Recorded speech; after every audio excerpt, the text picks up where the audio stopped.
Sabay-sabay mo na rin. A, tsaka G. Control. Naka-ano yun. Hindi siya matutuloy. Yan. Tsaka G. Please delete selected ko. Tapos add ka dyan sa G lang.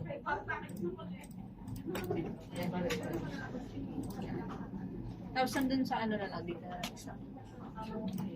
Ito. Yan. Sa G. Sige, ano ka? Sa ipantay mo dito. Yan.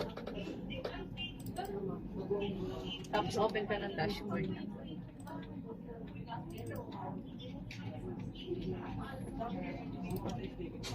Tapos diyan, yung link lagi ng sheet 1 na kukunin mo. Ito. Oo, ayan lagi.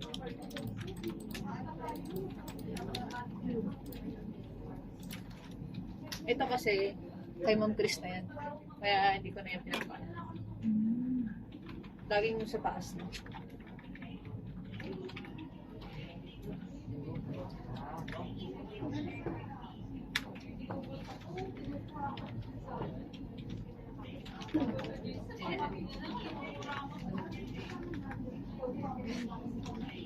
Ayan, dapat ganyan siya ni may allow access. Para ma-imported siya din sa iba't ibang mga ano. Yan, i-allow access mo. Para mag-run na yung details sa CCR, dispatch mo. Ano mo ba ni? Ano? Kailangan mag-internal yan yung ref. Yan. Ayan, tapos yan be, yan, nag-loading pa. Pag ganyan, binibigyan ko siya ng oras eh. Wow. Hindi kasi minsan magkaagulo yung details. Kaya ano gagawin? Learn. Ayan, be, punta na ng CCR na sheet. Ay. Ito. Ayan. Ngayon dyan, nakahiwalay na rin naman yung mga ano, yung mga hindi na kailangan i-dispatch ganun. I-ano mo na, filter mo na lang, buo. No, hindi, yakit mo naman eh. Yan. Tapos filter mo yun dito sa G. Tagal yun. Logs. Baka kasi may ano na space. Pwede ba tatanggal? Hindi na ako naglalagay. Ay, Ganun. wala eh. Ano?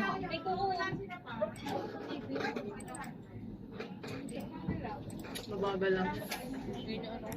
Pag umaga yan lalo. Eh, di ba kanina naghahanap si Kams? Kaputin ko ng sarap. Ayun. Tapos yung for dispatch Eh, lang. hindi kasi akin yun. Hindi ko alam na akin. Ano yung palagi. Tapos pagka filter mo yun, be, copy mo na yung key. Tapos punta ka ng dispatch. Na sheet. Hindi, na sheet na. Yan. Tapos i-ano mo yung 1, 2, 3. Pag kinopya mo, i-ano mo, right click mo yung Sa keep mouse. lang. Oo. Ay. Mali. Balik ka lang doon sa CCR. Yan. Hindi siya nag-ano yun. Mali to. I-ano mo ulit. Kailangan values siya. Balik mo. Yan. Right click ka na. Sige nga, copy mo. Kasi ganun ang ginagawa ko. Yan. Sige. Tapos ito na ang dispatch na sheet. Tapos right click ka doon sa mouse. Ganyan na. Tapos paste special. Ayan, values. Sa akin na, ganyan kasi ginagawa. Ayun. Kasi dapat may lalabas dito. Kasi sa draft ka ba? Punta ka rin ng draft. Ganun pa din gagawin. Dito.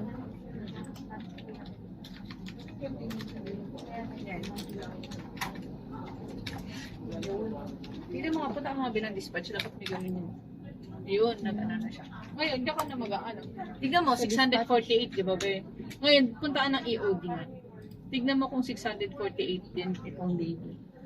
Ito. Oo, di ba 620 lang siya. Ngayon, i-adjust mo yung ano niya, yung formula. So, kunyari dito punta ng CCR. Di ba naka 1, 2 lang siya? Eh, ito, 1, 2, 3, 7. Kailangan lagi mo siyang, ano lang talaga, exact lang yung ano niya, yung number, yung row. Kunyari, 1237. Doon sa EOD, i-adjust mo siya. 1237 din ilalagay mo. Yan. So, pag ano siya ni, pag sobra kasi siya, kunyari magiging 650 yan, ganyan. So, lagi mong dulo ng CCR, yung for dispatch, yun yung ilalagay mo. Ngayon, meron kang ano dyan, punta ka ng, ng draft. Yeah. Baba mo. Ayan o, tignan mo yung mga keep status, wala. Ngayon, punta ka dito ng master file. Yung master file din. Yan. I-adjust mo lang din yung yung formula. Nung sa AG, tsaka dito. Sa L, tsaka Ito. punta ka pinakababa. Ayan. I-drag mo lang siya or copy mo lang. Pati yung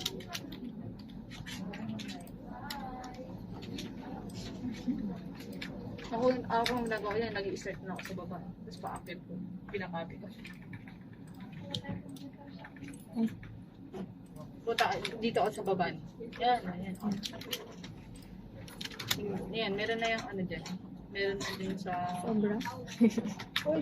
Okay lang naman kung Okay lang. kaso may nga, mabigat na yung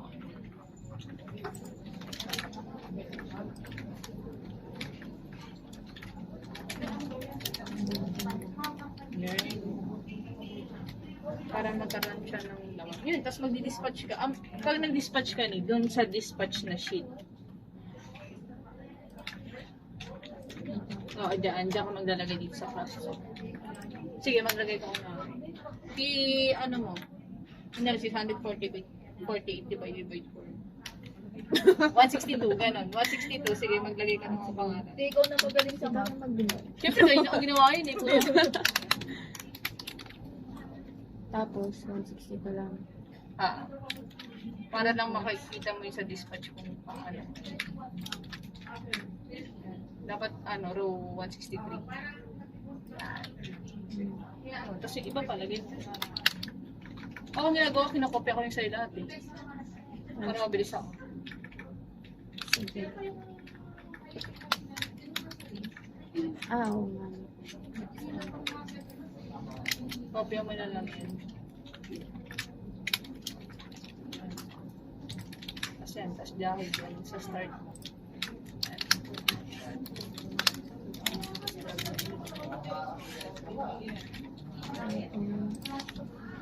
Right.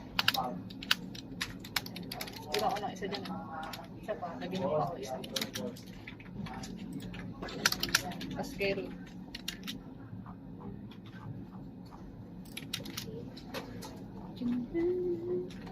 Pag yung dulong pangalan na, kahit huwag mo na igay. Action. Kasi root.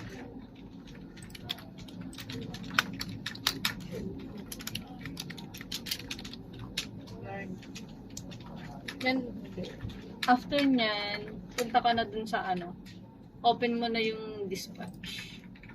Yan. Tapos kunin mo yung link ng dispatch sheet. Yan. Ito. Oo, kunin mo na. Dispatch. Para linking na. Yan, tapos hantayin mo lang ulit mag-load. Pag nag-load, access ka. Allow access. Pero dun pa lang kunyari, kung baka kasi sobra o yung dashboard mo, punta ka na kagad ng EOD. Tignan mo kung pare-pares kayo nung count. Dito sa Sa dashboard. dashboard, tignan mo. Yung sa EOD. EOD sa una.